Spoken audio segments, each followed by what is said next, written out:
Salut, je m'appelle Roman et je veux vous faire découvrir Prague, la plus belle ville au cœur de l'Europe. Je suis juste à côté de la Maison Dansante. Cet étrange et emblématique bâtiment de Prague semble avoir décidé de faire la fête et avoir oublié qu'il était en béton.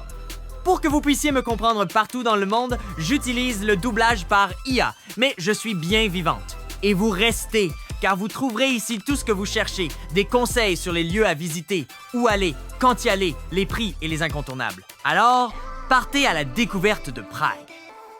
La Maison Dansante se trouve aussi place Jiraskovo na Městí. Elle est située à seulement 300 mètres de la station de métro Karlovo na Městí, ligne B jaune. L'arrêt de tramway Jiraskovo na Městí se trouve juste à côté. Le plan est disponible dans la description de la vidéo. La Maison Dansante a été conçue par les architectes Vlado Milunic et Frank Jury et construite entre 1994 et 1986, à une époque où Prague respirait la liberté après la Révolution et voulait montrer qu'elle pouvait aussi être moderne, audacieuse et un peu folle. C'est censé représenter un couple qui danse. La tour de verre élancée est la dame et la tour de pierre massive, bien sûr, le seigneur. C'est pourquoi on la surnomme Ginger et Fred, en référence au duo légendaire Ginger Rogers et Fred Astaire. Si la maison pouvait bouger, elle esquisserait sans doute quelques pas de danse en ce moment même.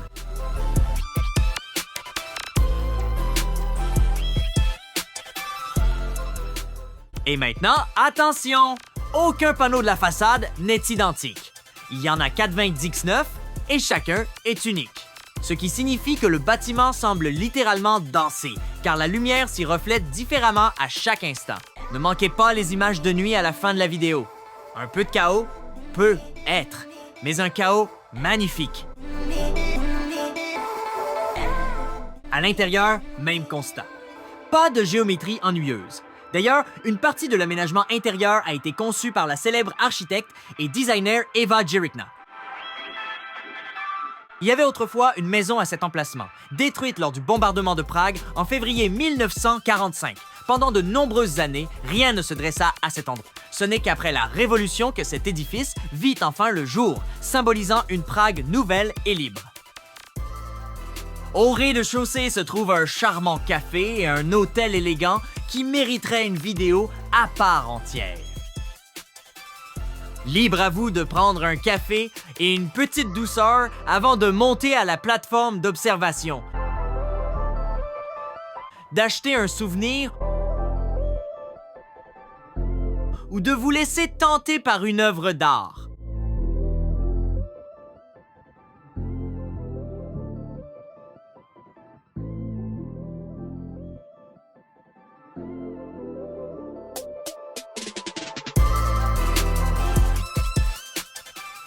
Et maintenant, direction les nuages. Pas d'inquiétude, il y a un ascenseur. D'ailleurs, le soir, quand les lumières s'allument, la Maison Dansante semble prête à accueillir les danseurs. Regardez la vidéo jusqu'au bout. Avant de rejoindre la terrasse panoramique, nous irons dîner au restaurant Ginger et Fred, qui offre une vue imprenable sur le château de Prague et la Vltava. Au menu, cuisine tchèque et internationale, plats végétariens et menus enfants. Il y en a pour tous les goûts avec des prix allant de 15 à 40 € par portion. La carte est disponible dans la description de la vidéo.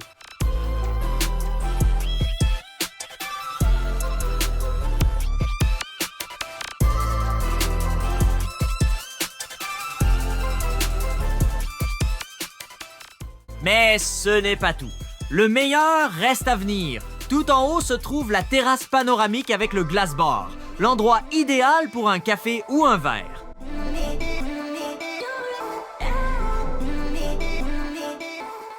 L'accès à la terrasse coûte environ 6 €. Mais pour ce prix, vous profiterez d'une vue imprenable sur Prague et surtout d'un selfie de famille inoubliable. Alors, si vous cherchez à Prague un lieu où se mêlent histoire, audace et une touche d'art décalée, vous l'avez trouvé.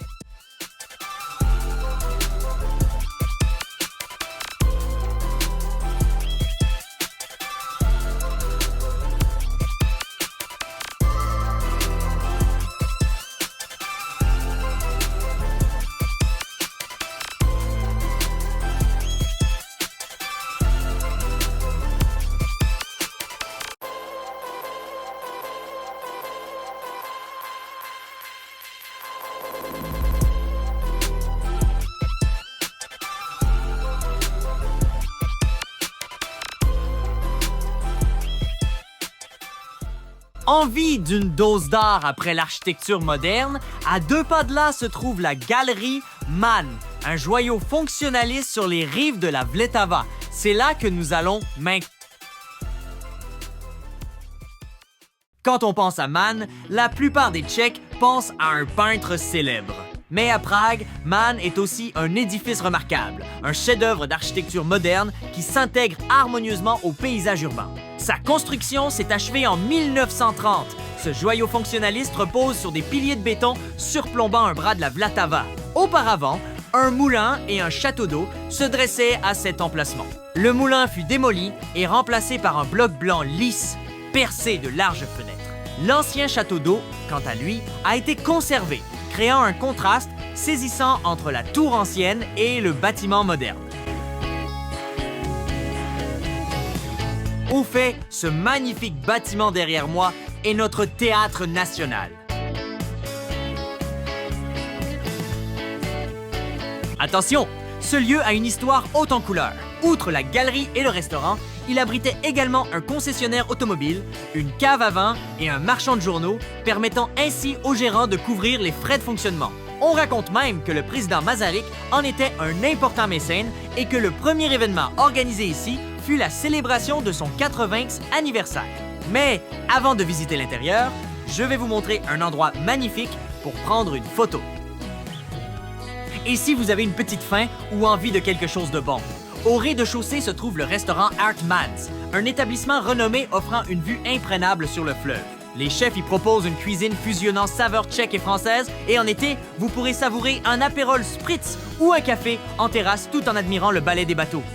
Vous peut être gourmand, mais pendant votre séjour, offrez-vous un repas tchèque traditionnel, du bœuf en sauce avec des quenelles et des érelles. Un plat unique au monde à goûter absolument.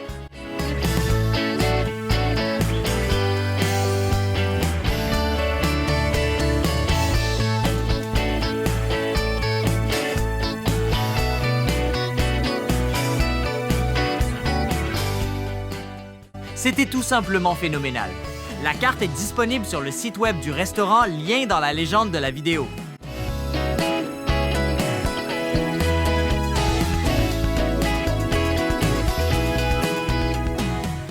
Je vous emmènerai ensuite dans l'autre partie du restaurant, qui était fermé aujourd'hui en raison d'un événement en soirée. On y trouve une vue magnifique sur le fleuve, des œuvres d'art partout, et notamment le célèbre plafond orné de fresques d'Émile Fillat.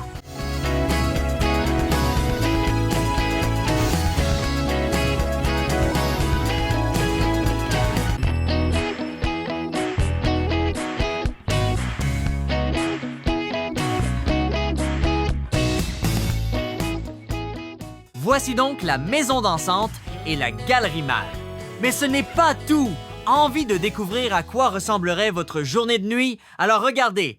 Et pour ne manquer aucune autre vidéo sur notre magnifique Prague, n'hésitez pas à liker la vidéo, à vous abonner à la chaîne ou à me dire en commentaire ce que vous aimeriez voir dans la prochaine vidéo. Merci et que Prague reste à jamais gravé dans votre cœur!